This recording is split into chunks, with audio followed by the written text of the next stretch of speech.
अब हम आपको आखिर में यह बताएंगे कि इस वर्ष भारत के दो पड़ोसी देश पाकिस्तान और बांग्लादेश में चुनाव हो रहे हैं, लेकिन इन दोनों देशों में चुनाव के नाम पर मजाक हो रहा है। ये दोनों पड़ोसी देश एक समय भारत का हिस्सा थे, लेकिन आज इन तीनों देशों में से भारत वो अकेला देश है जहां सत्ता की चाबी जनता के पास है।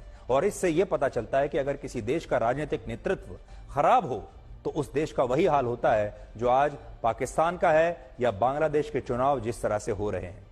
आपने वन मैन शो के बारे में तो जरूर सुना होगा, लेकिन बांग्लादेश में इस समय वन वुमन शो चल रहा है, क्योंकि बांग्लादेश की प्रधानमंत्री शेख हसीना के सामने कोई विरोधी दल या विरोधी नेता है ही नहीं और उनकी जीत चुनाव से पहले ही पक्की हो चुकी है।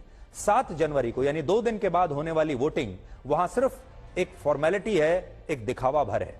बांग्लादेश के आम चुनाव में शेख हसीना की पार्टी का मुकाबला जिनसे हो रहा है वो भी शेख हसीना के ही समर्थक हैं, यानी फैसला जो भी आए जीत शेख हसीना की ही होगी और वो लगातार चौथी बार प्रधानमंत्री बनेंगी।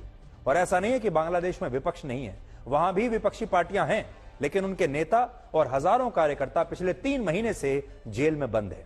बांग्लादेश की मुख्य विपक्षी पार्टी बांग्लादेश नेशनलिस्ट पार्टी के नेता और पूर्व प्रधानमंत्री बेगम खालिदा जिया को भी जेल में भेज दिया गया है। सोचिए, बांग्लादेश में चुनाव है और देश की सबसे बड़ी विपक्षी नेता जेल में बंद है, और ये वो नेता है जो बांग्लादेश की प्रधानमंत्री रह चुकी है। बांग्लादेश में परसों होने वाले आम चुनाव का 14 विपक्षी पार्टियों ने बहिष्कार किया है। वो ये मांग कर रही हैं कि पहले एक केयर टेकर सरकार बनाई जाए और फिर उसकी देखरेख में चुनाव हो ताकि चुनाव निष्पक्ष हो सके, लेकिन प्रधानमंत्री शेख हसीना इसके लिए तैयार नहीं हुई।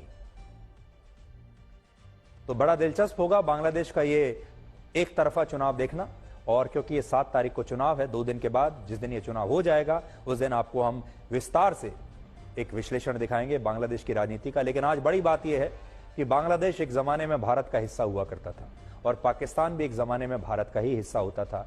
आज इन दोनों जगहों पर लोकतंत्र का क्या हाल है आप देख लीजिए।